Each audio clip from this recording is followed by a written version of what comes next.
It may look like it, but no, that's not the Galaxy S8. It's Samsung's next flagship smartphone. Hey everyone, we're taking a look at the Samsung Galaxy S9, which was just announced at Mobile World Congress 2018. At a quick glance, it's hard to tell the S9 apart from its predecessor.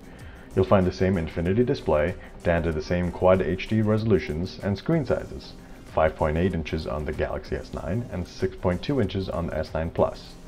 The bezels are slightly smaller, the iris scanner has been redesigned to look a little more subtle, and the fingerprint sensor is in a better position on the back. Even the internals aren't too different.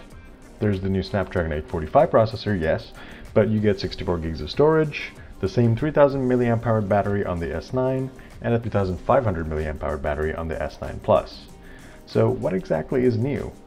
Well, the biggest improvement lies with the camera. That's Samsung's whole mantra with the S9. It's the camera reimagined.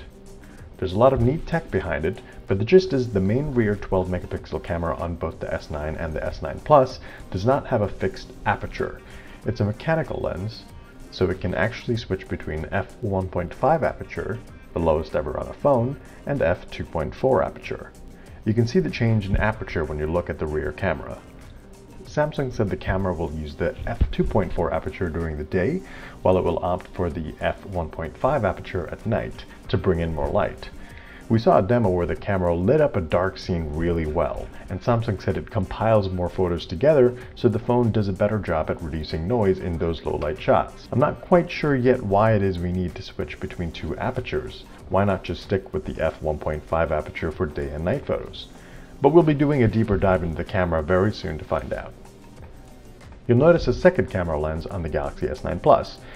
It's like the Note 8's 12 megapixel telephoto lens that's used for 2x optical zoom, as well as the bokeh mode called live focus. Camera-wise, this is all you're going to be missing on the regular S9. There are two other standout camera features available on both devices. The first is super slow motion, which lets you shoot 960 frames per second, offering Matrix-like slow motion effects. It's almost the same as Sony's super slow motion on the Xperia XZ1, even the resolution is limited to 720p. The second feature is AR Emoji. It's not unlike Apple's Animoji. The camera app lets you either become certain emojis and act and talk as them, and a Disney partnership will mean you can become Disney characters, or you can create AR emoji that looks like you. You can make videos as these emojis and send them to anyone as video files. The Create an Emoji feature will also create animated stickers of yourself that you can then use in Samsung's messaging app or anywhere else.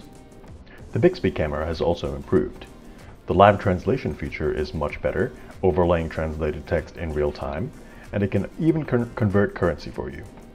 There are two other additions here, including makeup, which lets you layer makeup on your face and purchase what you like immediately through Sephora or CoverGirl, as well as food, which means you'll be able to point the camera at food and it will estimate the amount of calories, which you can then port into Samsung's S Health.